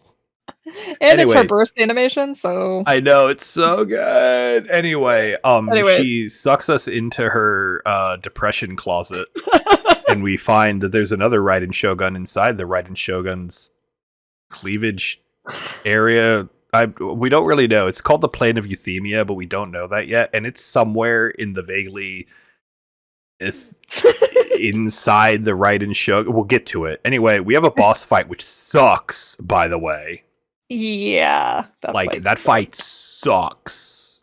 Yeah. If you suck at this, especially if you're me and you suck at this video game and don't really understand the mechanics. And if you're me and you haven't started wailing it. Yeah. I had, like, I didn't really understand artifacts. And, like, 90% of your character's stats are based on your artifacts. That tracks. And, yeah, that fight was hard. Yeah, it was hard for just in general. It was a fight. Inazuma, just in general, is kind of a step up in difficulty. Anyway, right. we win the fight, and then we lose the fight in the cutscene, and then we get kicked out of the depression closet / cleavage area, and then Toma's like, "Oh my god, we should go," and then he frees himself, which really, again, I don't know why we were there. Because why Toma? Why he didn't resist or rescue run himself? Yeah. It's like, oh my god, because wasn't it like fireworks or something that distracted her? Was it like that the whole point? That was like the whole point of doing Yoimiya's story quest. I will admit, I didn't. I remember her chucking us out of the depression closet, and Toma grabs us and is like, "Yeah, let's go." And then, yeah, there's some fireworks, and then we run. That was the whole point. The point was to distract her. But she watches us leave. She's like, yeah, get them. It's like, that was weird. Send guards after them. Basically, she's like, huh, that was weird. Anyway, we go to Kokomi Island.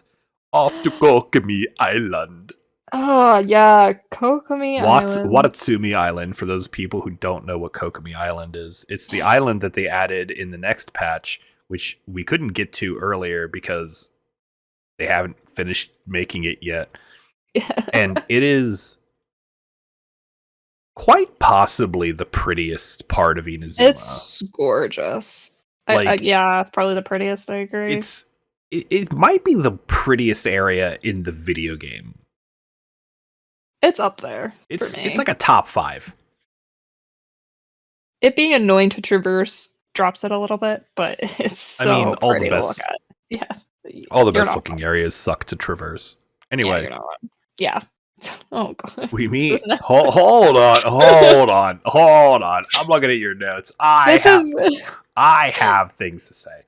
Listen, this is what you get for letting me make the outline. So we meet the Resistance, which is led by Kokomi, who has a outfit decision that she has made. She has made a choice. She has made a choice, and I approve of it. Yeah. However, it was still a choice. And then we meet the Resistance, and then we meet the worst character in this game. Tepe. He's not the worst character. You're right, but I will make people mad if I say the worst character in my opinion. He's the worst NPC. I don't even think that's I- accurate. I didn't feel anything for Tepe's plight at all. All right. I saw Tepe's entire character arc coming a mile away, but I'm like, there's no way they kill off an NPC. There's like no way. Then why would they kill? There's no way you kill off a named character. In this game, because they hadn't done it up to that point. I'm like, whatever. He's gonna get better. Whatever. He's gonna clearly I get what they're doing, but this isn't FGO. He's not a patsy. Because I believed that he didn't die until later, and they're like, "Oh, Tepe died." I'm like, "Oh, did he?" Oh. I'm like, yeah. I was like, honestly, when they were like, "Tepe's dead," I'm like, "Hold up, what?" Because that was a death scene. It wasn't much of a death scene. It was not. And I'm like, and it's like, because Tepe is like getting sicker over the course of the thing. He's like, I'm Swonk, and I'm gonna do some stuff because like he sucked, and then suddenly he stopped sucking. And then everyone's like, "Oh man, Tepe's so cool now." And then he's like, "I'm fine." Like 8 packs a day, smoker guy. And I'm like, "All right, whatever." You know, he's dying because evil nonsense. Whatever, it's fine.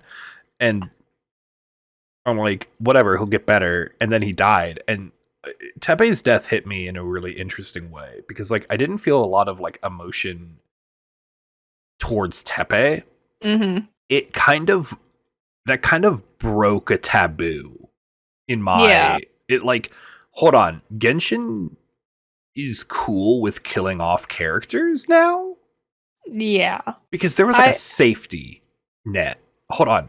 I wanna talk about something completely different for a few seconds. Mm-hmm.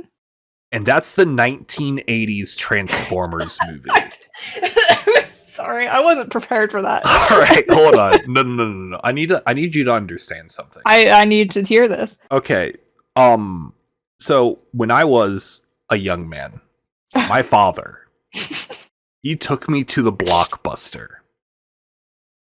And we were looking at movies, right? Okay. We're looking at, we're looking for a movie. And I'm sorry, that's not actually the setup to the story. I just wanted to do a Panic at the Disco reference. Yeah. Anyway, so when I was a kid, there was a Transformers card. Wait, what's the name of the band? My Chemical Romance. Whatever, they're the same band. Okay. Right. Anyways, good. So, when I was a kid, there was the Transformers cartoon, and it was fine.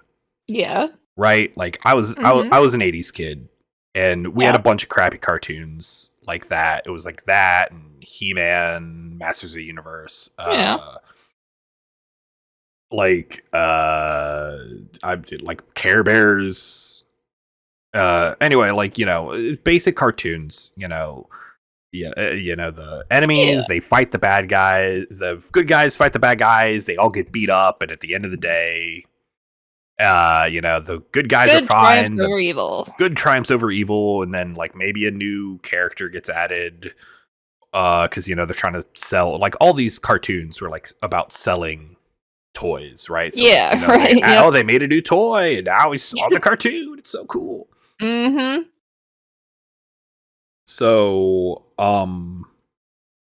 then there was the movie. I think it's literally The Transformers, the movie. Mm-hmm. Yeah. And I don't remember when I first saw this movie. I actually no. I do know exactly when I saw this movie for the first time. Mm-hmm. I was 5 or 6. I was in the basement.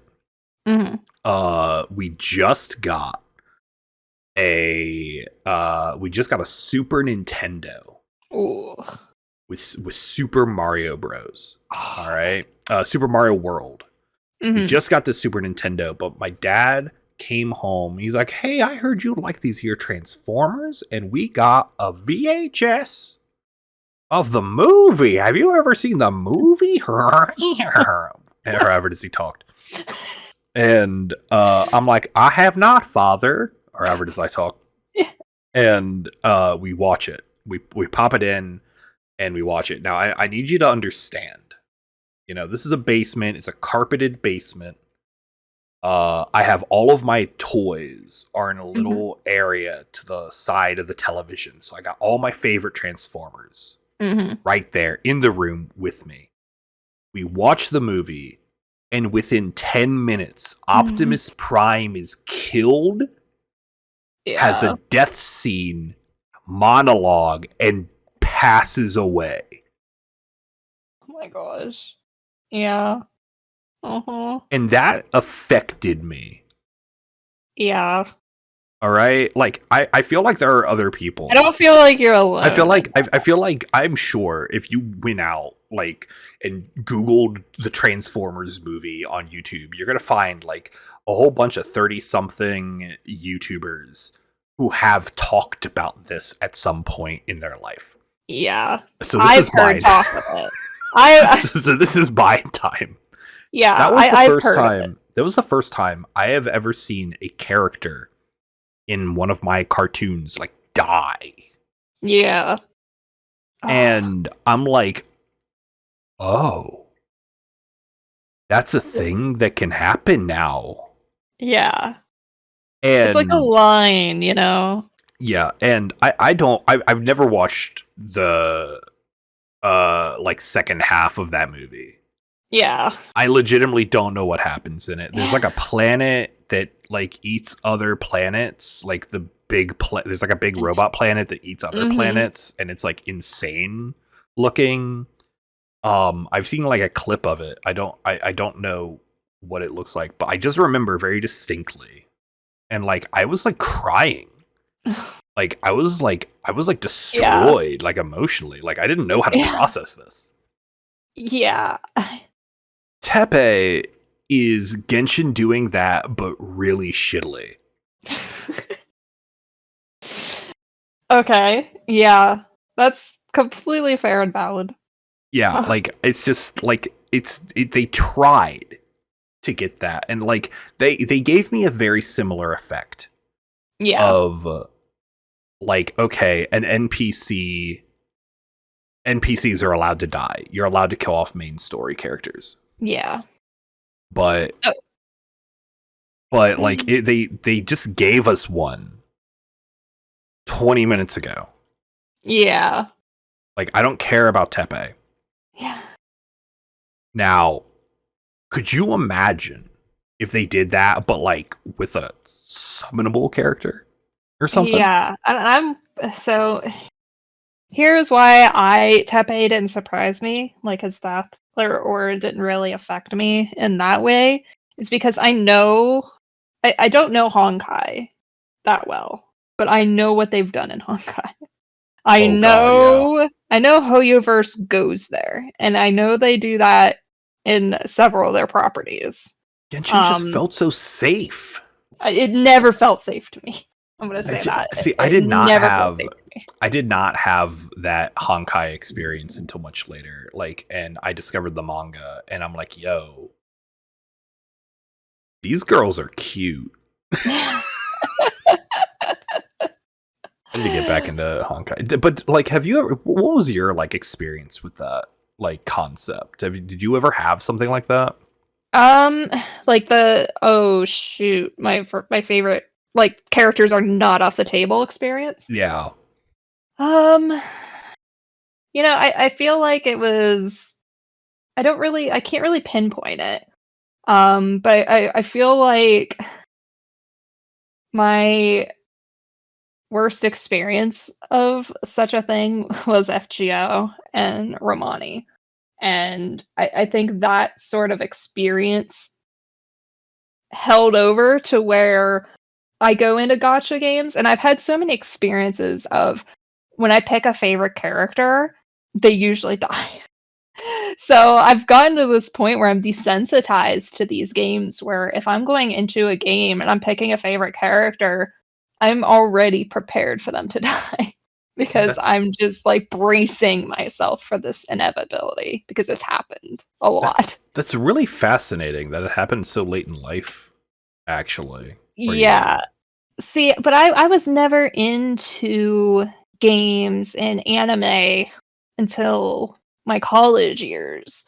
Um, I never really had the ability to watch and experience these games until I was more of an independent adult, I and guess that's fair. I could afford like the game systems, and I could afford the better internet because we grew up with like shitty internet. So I Yeah, never was yeah. able to like download stuff, and so the These whole kids anime. do not. These kids do not understand the absolute pain of trying to download anime at like 240p over Yeah, dial-up connections. They do not yeah, understand letting a computer tie up a phone line for a literal day yeah. to get a 10-minute clip. Yeah. It was so I wish I could pinpoint it because, like I said, there was just so many opportunities though where it's just like I got really attached to a character and it was ripped from me. And then later I started experiencing more media like that. And so yeah, I just always go into these sort of situations braced. So I braced for a Scaramouche death very early on, and I'm still braced for it. I don't Mhm. think I don't think being playable protects him. Um, I will be so impressed when Genshin kills off a main, like a playable character in the main mhm, story. This would yeah, be crazy. Anyway, I feel like we've gotten very yeah, derailed, sorry, and we still have a lot of Inazuma to get yeah. through. I feel like that was an important, well, not an I, important segue, but I, a good one. I think it was a good sign. Yeah, yeah. So, Yeah, yeah, so you're never gonna guess why Tepe was dying. yeah. It So was the that's a whole thing. Fatui. It was the Fatui. It was the Fatui. They gave out delusions. Yeah, What are and delusions, Zig? oh gosh. Okay, so the Fatui have been creating these sort of bootleg visions. Yo, I love Uh, bootleg visions. I know. They're like bootleg DVDs, but way more dangerous. Way more dangerous. You So wouldn't they download a car. You you'll wouldn't download a download. vision. So, so, Sorry. so they've kind of gotten the process down. But they have like good delusions, which they've handed out to their harbingers. I don't know when we learned this, but I think it's through NPCs. But every harbinger has a delusion, We and learned that Child has access to two elements during his boss fight. I don't think we touched yes. on that, but like he has Oh, access to that's right. Electro and Hydro in his boss fight, and Yeah, yeah, he has a maybe hydro he talks vision. about maybe we get. I feel like it's literally just on his boss card. It's like Delusion Unleashed or whatever, Yeah, and like yeah. we don't talk about it. I feel like he talks about it more. There's a lot of talk about it in his story, like his profile story, and Yeah. in his story quest. I think we get delusion lore. For more information, read all the side Yeah, content. yeah. But essentially, the good delusions go to the harbingers, and then if you're higher ranked in the Fatui, you get like slightly better delusions. And they've been just manufacturing these ones off in Watatsumi and handling them off the resistance in order to kind of weaken them off. But it also gives them like, so you get a delusion and it kind of acts like a vision, but then it has really bad effects on your body. You start rapidly aging, seems to be the most Yeah. prominent one. And that's what happened with Tepe. Each time we see him, he's like grayer and grayer, and Yeah, um, and then he eventually dies. yeah, It's apparently, awful. which we see, but it's also we don't see. I don't know. Yeah. And then we They go get to better. he dies. Does he Yeah. die and then we go to the delusion Yeah, factory? yeah. So that's what gets us all mad. You know, we see Tepe died, and then we get really mad. And we're like, Oh, "Oh angry man, looming face. these darn Fatui!" And actually, do we learn? We go back to Kogami before then, like Mm-hmm. briefly, and we let her. We kind of learn about all. Okay, hey, they had delusions, and they're all through the resistance. And Goro's been trying to take them from the people, but they're like, no, we want to keep them because they're making us strong. Oh yeah, and there's like and then there's like a Fatui guy like handing him out. Like, oh yeah, there's just, a Fatui just NPC. some guy.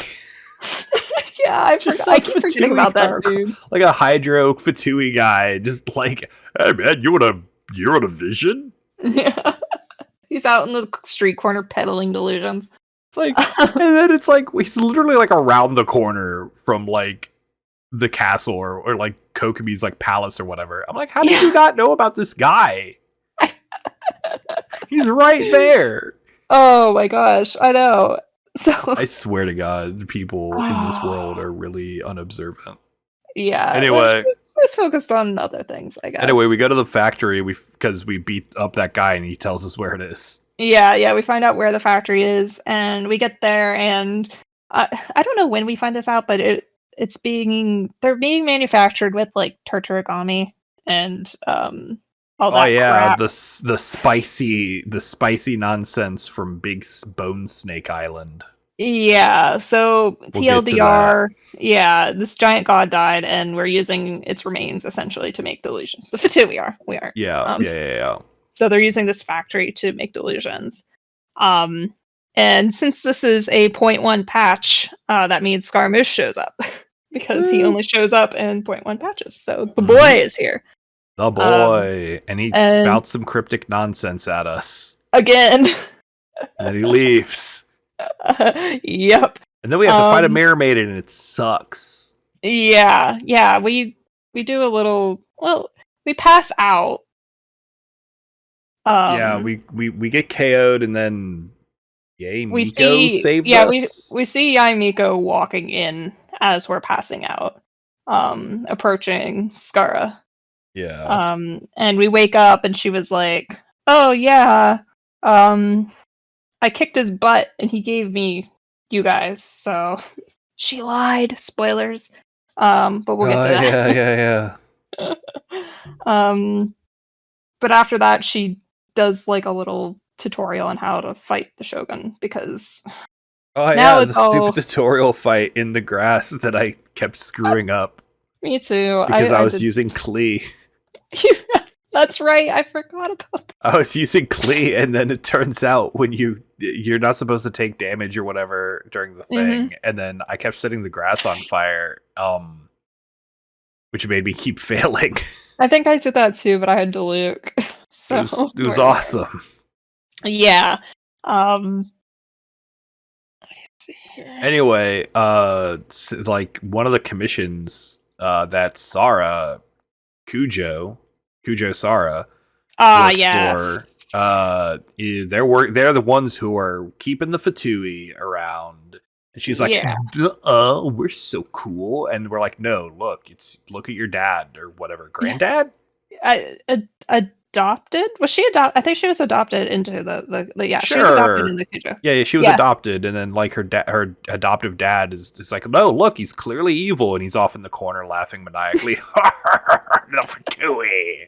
And then Tenryo commission. There we go. Yeah. It's funny because he's like, oh, the Fatui could never get one over on me. They will never fool me. The Fatui fooled you. How could they have fooled me? So basically, we need to get to. I was like thinking here, like, what there needs to be a transition. We need to get to the Shogun because we need to let her know that there are Fatui shenanigans and that what she thinks is going on out here isn't what's actually being relayed to her. Yeah, and she's inside the Boobasaur.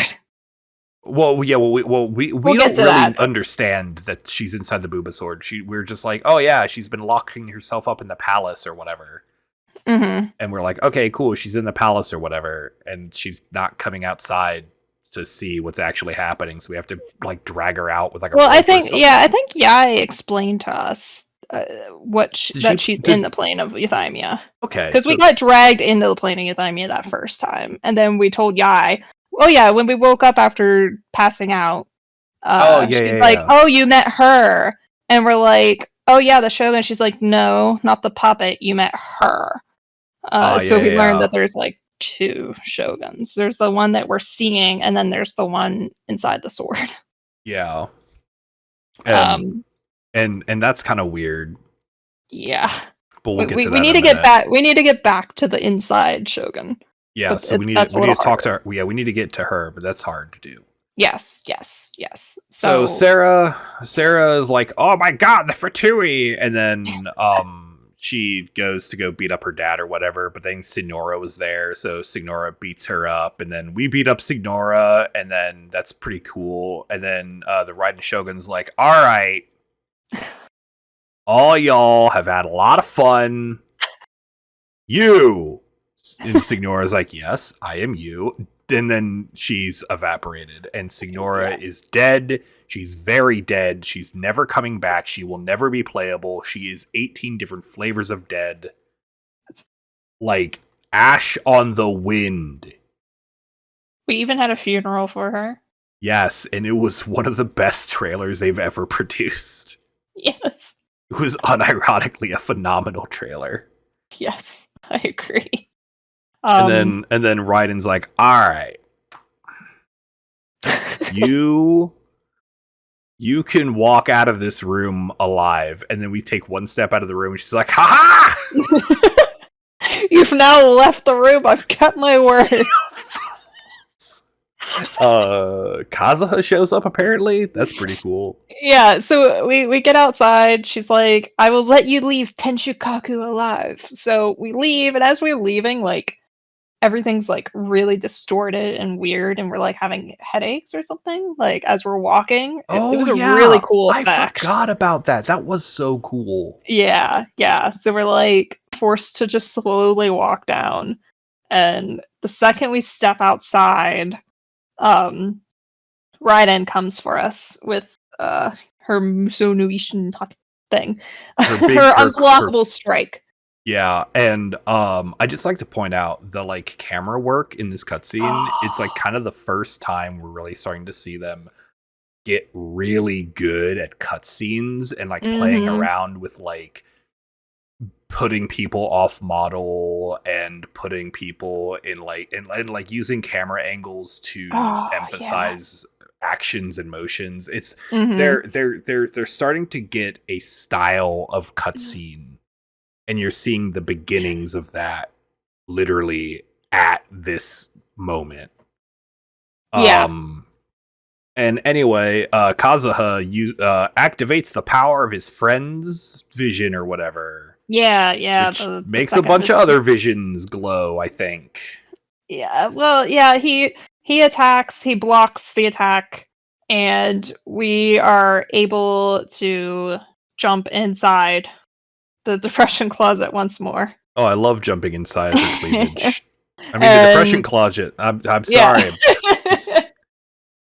Just thinking about the Raiden Shogun. Right. It's just got a great sword. It's a great sword. We tell her about like the Fatui shenanigans, and like I had forgotten about this, and she's like, "No, I knew, and they aren't that much of a problem, so I just let them go." Yeah, it's like, look, did you see what I just did? Like, this is a non-issue. And honestly, I kind of get it.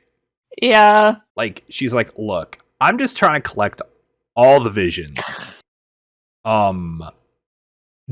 Delusions, not visions, fun fact. Right. So I don't care. They're not a problem to me. Right. I like, because again, she is comically overpowered for the setting. Like, yes. Because up to this point, our two Archons we've run into, like, are basically functioning alcoholics. Yeah, essentially, yeah. Like, they've done some cool magic-y stuff, and Zhongli, like, all of the, like, awesome fighting Zhongli stuff is kind of relegated to side content.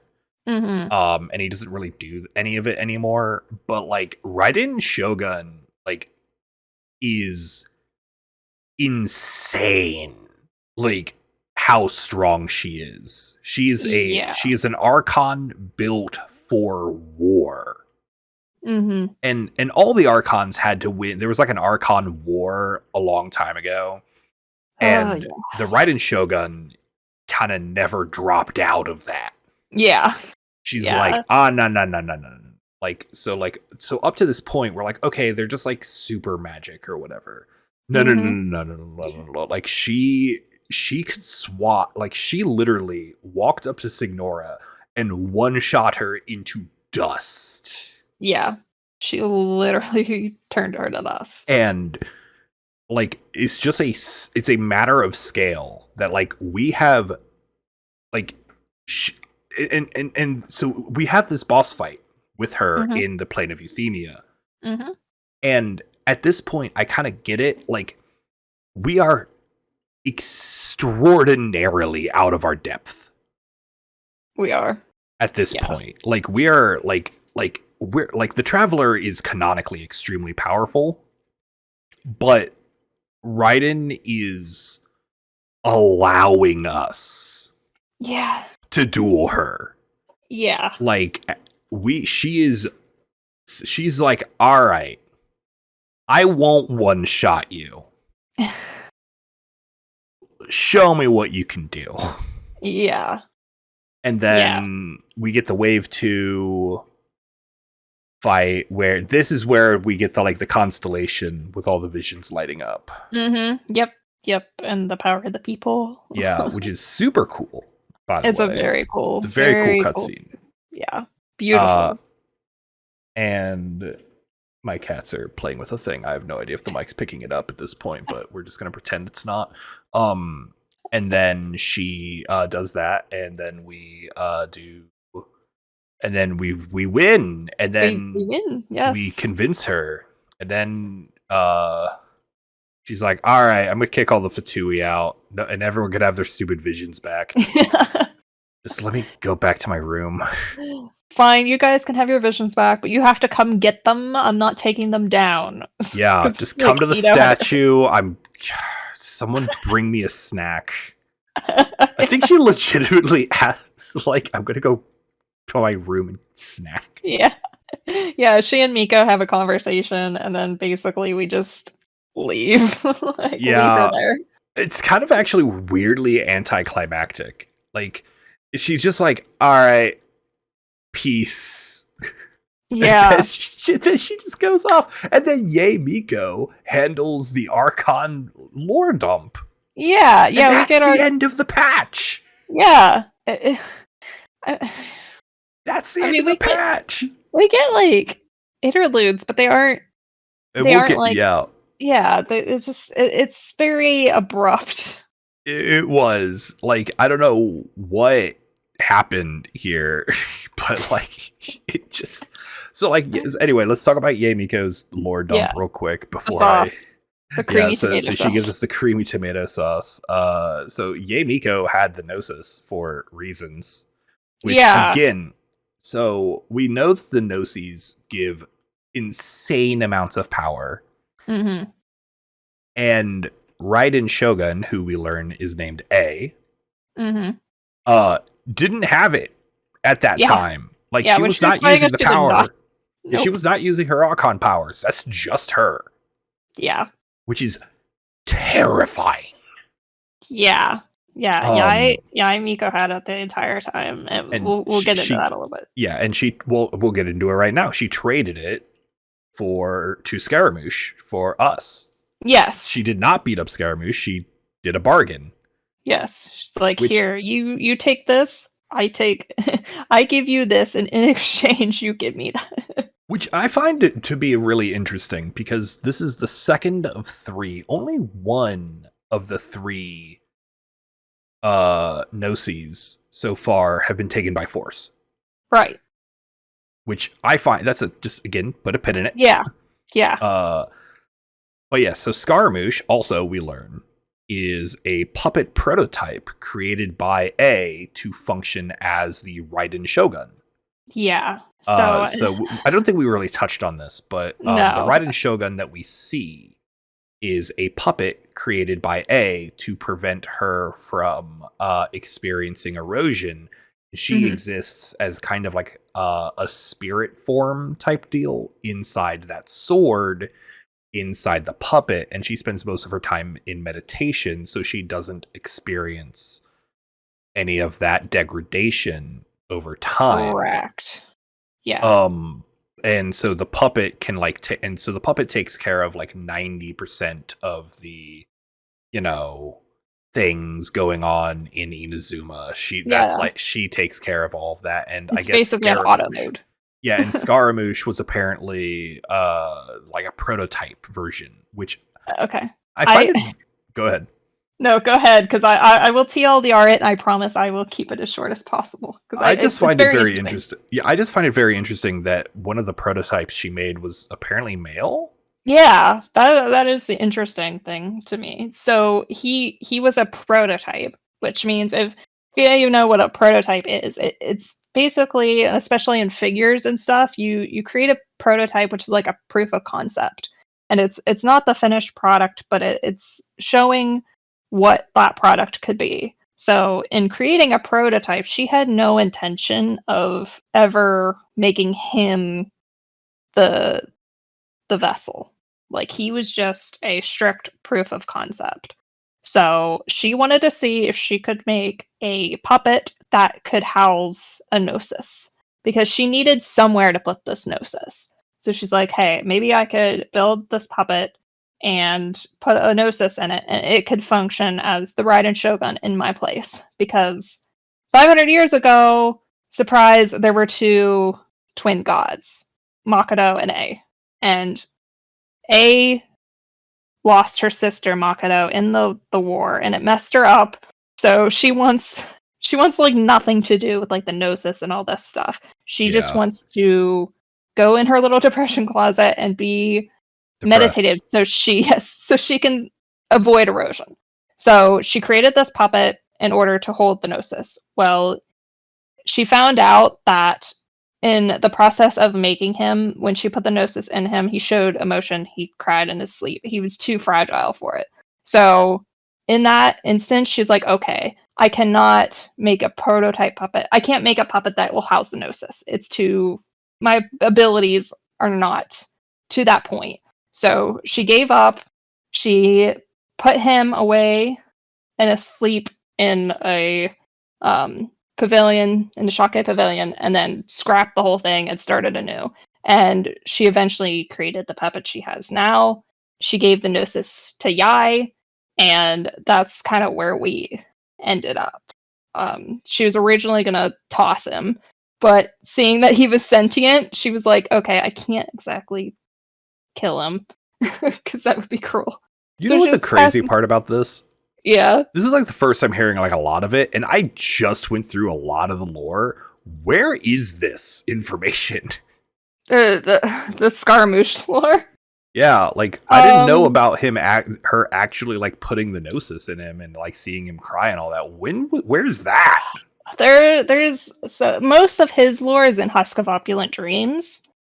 I believe I believe that artifact sect is where we first hear that he did that. Oh, cool. Yeah.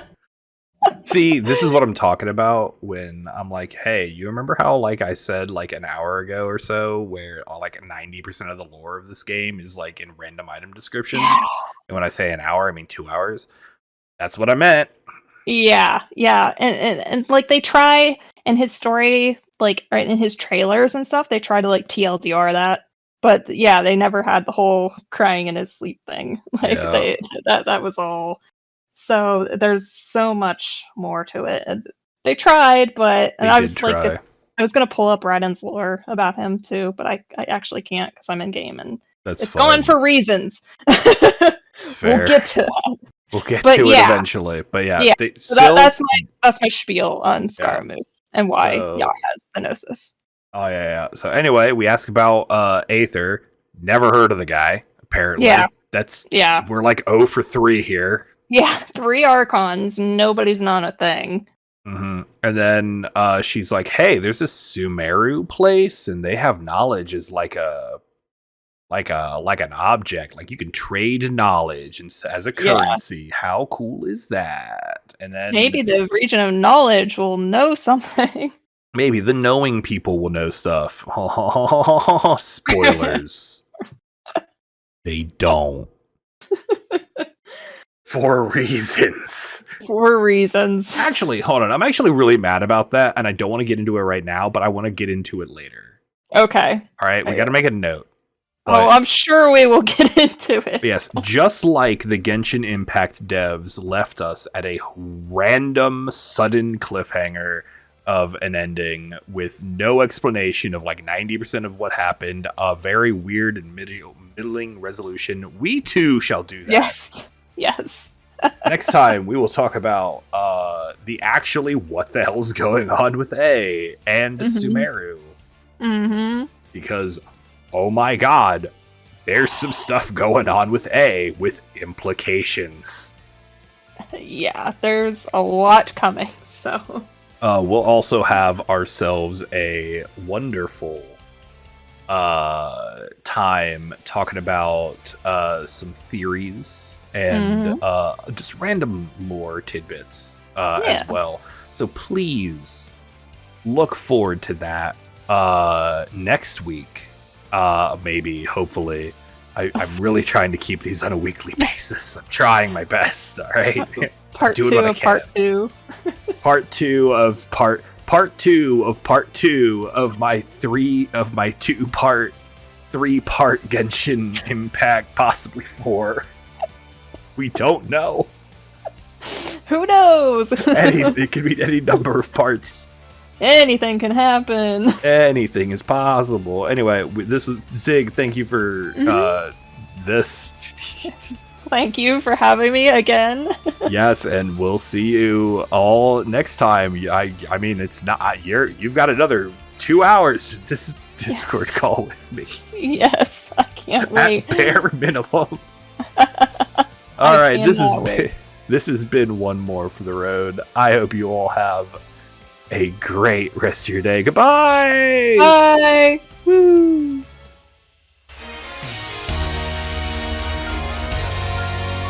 Hey, Eric. Yes, Sig? Is Celestia big?